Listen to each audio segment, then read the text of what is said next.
नमस्कार दोस्तों, चलिए जानते हैं हरियाणा की 50 फटाफट बड़ी खबरों को सिर्फ 10 मिनट में। लेकिन उससे पहले यह वीडियो आप किस जगह से देख रहे हैं हमें कमेंट में जरूर बताएं। अनुसूचित वर्ग के किसानों के लिए चरखी दादरी जिले में ट्रैक्टर अनुदान योजना के तहत आवेदन प्रक्रिया शुरू कर दी गई है। इस योजना का उद्देश्य छोटे और सीमांत किसानों को आधुनिक खेती के लिए प्रोत्साहित करना है। पात्र किसानों को निर्धारित शर्तों के प्रतिशत अनुसार सब्सिडी दी जाएगी, जिससे उनकी आय बढ़े और खेती आसान हो सके। हरियाणा की जेलों में अब गैंगस्टरों की भाईगिरी खत्म करने के लिए सख्त कदम उठाए गए हैं। जेल प्रशासन ने गैंगस्टरों से झाड़ू लगवाने और टॉयलेट साफ करवाने जैसे काम कराए हैं। अधिकारियों का कहना है कि इससे जेलों में अनुशासन कायम होगा और अपराधियों को कड़ा संदेश जाएगा। श्रम मंत्री अनिल विज ने विभाग में करीब 1500 करोड़ रुपए के घोटाले का खुलासा किया है। उन्होंने इस मामले की शिकायत मुख्यमंत्री नायब सैनी से की है। मंत्री का कहना है कि भ्रष्टाचार को किसी भी कीमत पर बर्दाश्त नहीं किया जाएगा और दोषियों के खिलाफ सख्त कार्रवाई की जाएगी। कैथल जिले के एक युवक को स्पेन भेजने के नाम पर धोखाधड़ी का शिकार बनाया गया। उसे ईरान में बंधक बनाकर रखा गया और पाकिस्तानी एजेंट ने परिजनों से 12 लाख रुपए की रंगदारी वसूली। पीड़ित परिवार की शिकायत पर पुलिस ने मामला दर्ज कर जांच शुरू कर दी है। कुरुक्षेत्र में एक युवक को कनाडा भेजने का झांसा देकर उससे 18 लाख रुपए की ठगी की गई। ठगों ने फर्जी दस्तावेज दिखाकर भरोसा दिलाया था। पैसे लेने के बाद संपर्क टूट गया। पीड़ित की शिकायत पर पुलिस ने केस दर्ज कर लिया है और आरोपियों की तलाश जारी है। रोहतक में नशे का स्वरूप तेजी से बदल रहा है। पहले जहां हेरोइन और स्मैक का चलन था, अब नशीली दवाओं और इंजेक्शन का इस्तेमाल बढ़ रहा है। पुलिस और स्वास्थ्य विभाग के लिए यह नई चुनौती बन गई है। विशेषज्ञों का कहना है कि युवाओं में इसका असर बेहद खतरनाक हो सकता है।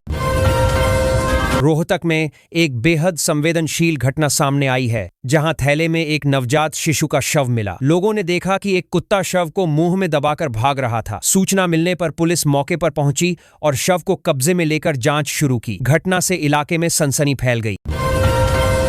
हरियाणा सिविल सेवा परीक्षा के नियमों में बड़ा बदलाव किया गया है। अब परीक्षा में कुल 6 लिखित पेपर होंगे, जिनके 100 अंक निर्धारित किए गए हैं। इसके अलावा 75 अंकों का पर्सनालिटी टेस्ट भी लिया जाएगा। सरकार का कहना है कि इससे योग्य और सक्षम अधिकारियों का चयन अधिक पारदर्शी तरीके से हो सकेगा।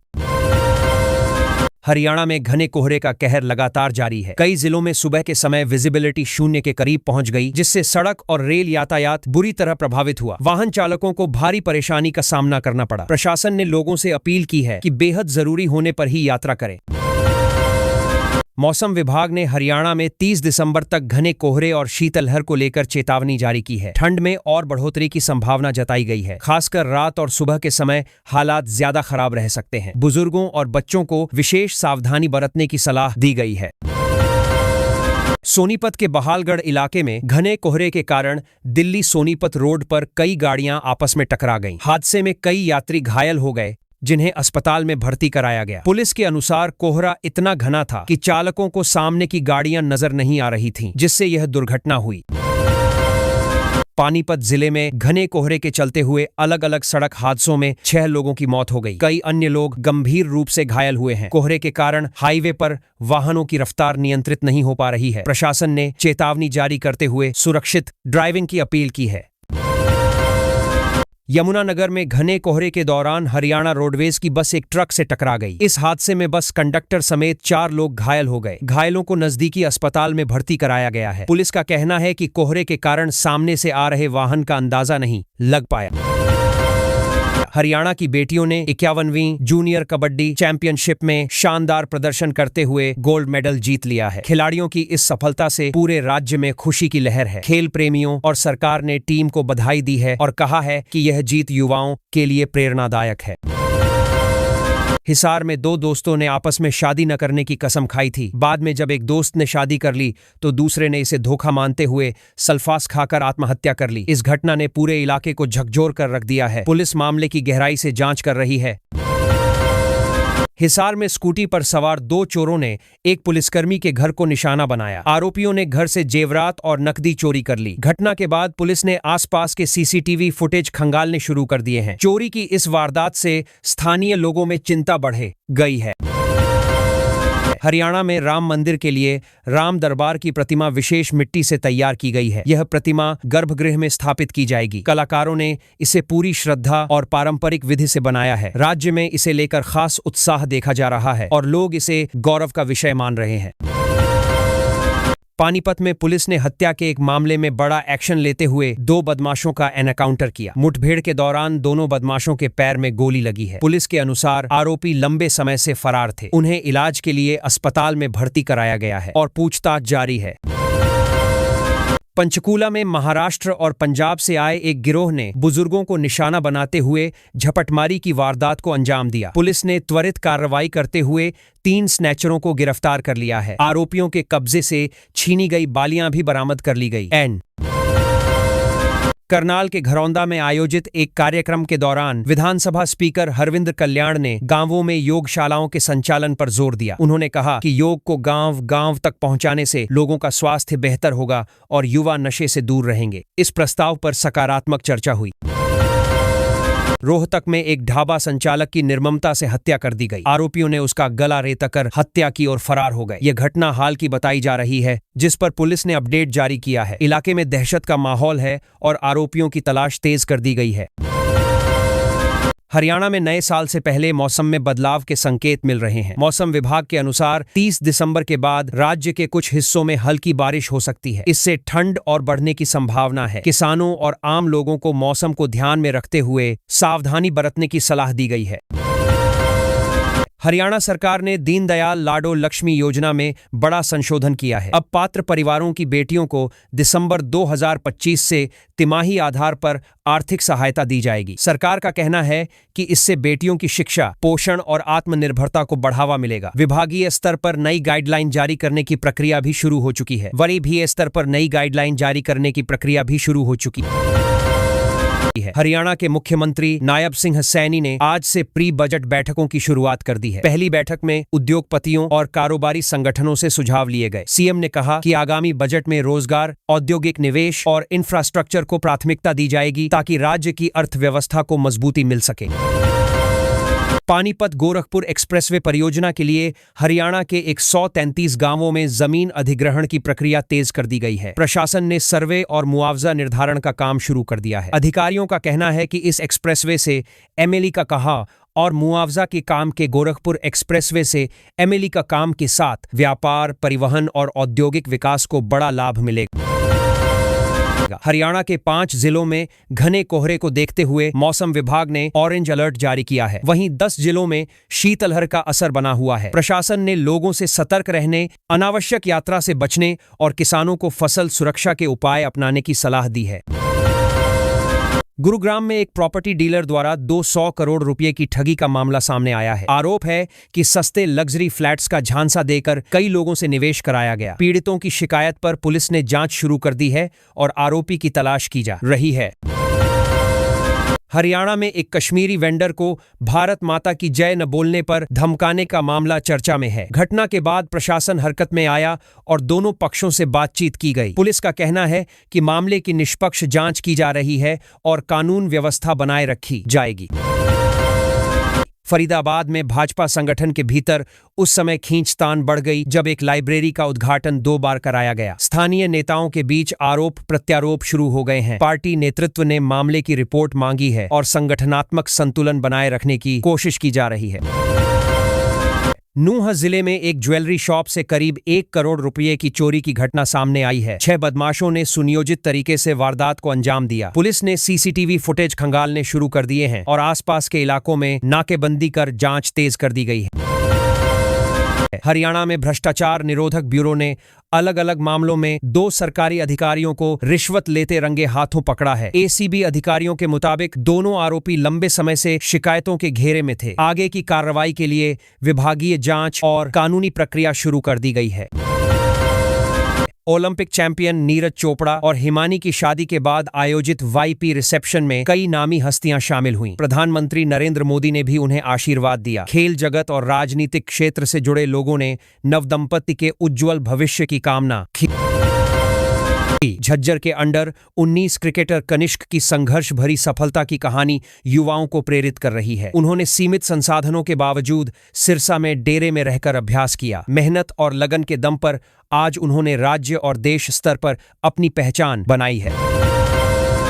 कैथल जिले में एक बंद मकान से हजारों रुपये की नकदी और गहनों की चोरी की घटना सामने आई है। बताया जा रहा है कि परिवार बाहर गया हुआ था। पुलिस ने मामला दर्ज कर जांच शुरू कर दी है और आसपास के संदिग्धों से पूछताछ की जा रही है। फतेहाबाद में कांग्रेस सांसद दीपेंद्र हुड्डा आज कार्यकर्ताओं से मिलने पहुंचे। उन्होंने संगठन को मजबूत करने और आगामी चुनावों की रणनीति पर चर्चा की। हुड्डा ने कहा कि जनता से जुड़े मुद्दों को प्राथमिकता दी जाएगी और पार्टी को जमीनी स्तर पर और सशक्त किया जाएगा। रोहतक में बिजली विभाग के एक जूनियर इंजीनियर को एसीबी ने रिश्वत लेते रंगे हाथों गिरफ्तार किया है। शिकायत के आधार पर की गई कार्रवाई में आरोपी के पास से नकद राशि बरामद हुई। मामले में विभागीय कार्रवाई के साथ साथ कानूनी प्रक्रिया भी शुरू कर दी गई है। रेवाड़ी में बीडीपीओ को रिश्वत लेते हुए गिरफ्तार किया गया है। आरोपी अधिकारी खुद को यूपीएससी की तैयारी करने वाला बता रहा था। एसीबी की इस कार्रवाई के बाद प्रशासनिक हलकों में हड़कंप मच गया है और भ्रष्टाचार के खिलाफ सख्त संदेश गया है। हरियाणा सरकार ने युवाओं के लिए रोजगार को प्राथमिकता देते हुए विभिन्न विभागों में नई भर्तियों की घोषणा की है। मुख्यमंत्री नायब सिंह सैनी ने कहा कि रिक्त पदों की प्रक्रिया जल्द शुरू होगी। पारदर्शी चयन प्रणाली अपनाई जाएगी ताकि योग्य युवाओं को समय पर सरकारी नौकरी मिल सके। हरियाणा कैबिनेट ने हांसी को राज्य का 23वां जिला बनाने की मंजूरी दे दी है। नए जिले के गठन से प्रशासनिक कार्यों में तेजी आएगी और लोगों को सरकारी सेवाएं नजदीक मिलेंगी। लंबे समय से स्थानीय लोग जिले की मांग कर रहे थे, जो अब पूरी हो गई है। हरियाणा सरकार ने विधायकों के लिए होटल रूम रेंट में 168% की बढ़ोतरी की है। अब विधायकों को सरकारी कार्यों के दौरान होटल में ठहरने के लिए प्रति रात 12,000 रुपये तक का भुगतान मिलेगा। इस फैसले को लेकर राजनीतिक हलकों में चर्चा तेज हो गई है। 31 दिसंबर की रात हरियाणा में बार और क्लब संचालकों को शराब की होम डिलीवरी की अनुमति दी गई है। नए साल के जश्न को देखते हुए यह व्यवस्था की गई है। पुलिस और आबकारी विभाग ने इसके लिए सख्त नियम और समय सीमा भी तय की है। हरियाणा पुलिस ने भ्रष्टाचार के खिलाफ जीरो टॉलरेंस नीति अपनाते हुए सख्त रुख अपनाया है। डीजीपी ओपी सिंह ने रिश्वत लेते पकड़े गए अधिकारियों को तुरंत बर्खास्त करने के निर्देश दिए हैं। वर्ष 2025 में अब तक 105 केस दर्ज कर 141 गिरफ्तारियां की गई हैं। हरियाणा पुलिस ने साइबर अपराध के खिलाफ बड़े पैमाने पर जनसंपर्क अभियान चलाया है। साइबर सुरक्षा, नशा मुक्ति और महिला सुरक्षा को लेकर 89 कार्यक्रम आयोजित किए गए। इन कार्यक्रमों में 5,485 से अधिक लोगों ने भाग लेकर जागरूकता बढ़ाई। राज्य में नए साल से पहले सुरक्षा व्यवस्था कड़ी कर दी गई है। पुलिस ने रात की गश्त के लिए 4,740 जवान तैनात किए हैं और 384 नाके लगाए गए हैं। संवेदनशील इलाकों में विशेष निगरानी रखी जा रही है ताकि कानून व्यवस्था बनी रहे। हरियाणा पुलिस ने कड़ाके की ठंड को देखते हुए मानवीय पहल की है। बीते दिनों पुलिस ने 544 ठंड से प्रभावित बेसहारा लोगों को कंबल, गर्म कपड़े और जरूरी सहायता प्रदान की। इस अभियान को आगे भी जारी रखने के निर्देश दिए गए हैं। हरियाणा में घने कोहरे का कहर लगातार जारी है। कई जिलों में दृश्यता 20 से 50 मीटर तक सिमट गई है। पंचकूला और पानीपत में कोहरे के कारण हुए हादसों में 6 लोगों की मौत हो गई, जिससे सड़क और रेल यातायात बुरी तरह प्रभावित हुआ। राज्य में शीतलहर का प्रकोप बढ़ता जा रहा है। न्यूनतम तापमान 5 से 9 डिग्री सेल्सियस के बीच दर्ज किया गया है। मौसम विभाग ने 30 दिसंबर तक ठंड और बढ़ने की चेतावनी देते हुए ऑरेंज अलर्ट जारी किया है। मौसम विभाग के अनुसार नए साल से पहले हरियाणा में ठिठुरन और बढ़ेगी। 31 दिसंबर तक मौसम परिवर्तनशील रहने की संभावना है। ठंड के चलते स्कूलों में छुट्टियों पर भी विचार किया जा सकता है। हालांकि इस पर अभी कोई आधिकारिक आदेश नहीं आया है। दिसंबर को भी हरियाणा में घना कोहरा और शीतलहर बनी रहने की संभावना है। तापमान में हल्की बढ़ोतरी हो सकती है, लेकिन ठंड से राहत नहीं मिलेगी। वाहन चालकों को सावधानी बरतने और जरूरी होने पर ही यात्रा करने की सलाह दी गई है। हरियाणा में 31 दिसंबर को 3 वरिष्ठ पुलिस अधिकारी सेवानिवृत्त होने जा रहे हैं। इसके चलते नए साल की शुरुआत में राज्य को नया पुलिस महानिदेशक मिल सकता है। इसे लेकर प्रशासनिक और राजनीतिक स्तर पर चर्चाएं तेज हो गई हैं। रोहतक में हाल ही में 3.3 तीव्रता का हल्का भूकंप महसूस किया गया। कुछ सेकंड तक धरती हिलने से लोग घरों से बाहर निकल आए। हालांकि किसी तरह के जान माल के नुकसान की सूचना नहीं है। खरखौदा में आज मुख्यमंत्री नायब सिंह सैनी विकास रैली में हिस्सा लेंगे। कार्यक्रम को लेकर जिला प्रशासन ने सभी तैयारियां पूरी कर ली हैं। सुरक्षा के पुख्ता इंतजाम किए गए हैं और बड़ी संख्या में लोगों के पहुंचने की संभावना है। अरावली क्षेत्र को बचाने के लिए युवा कांग्रेस ने सत्याग्रह यात्रा की शुरुआत की है। यह यात्रा 7 जनवरी से गुजरात, राजस्थान, हरियाणा होते हुए दिल्ली तक पहुंचेगी।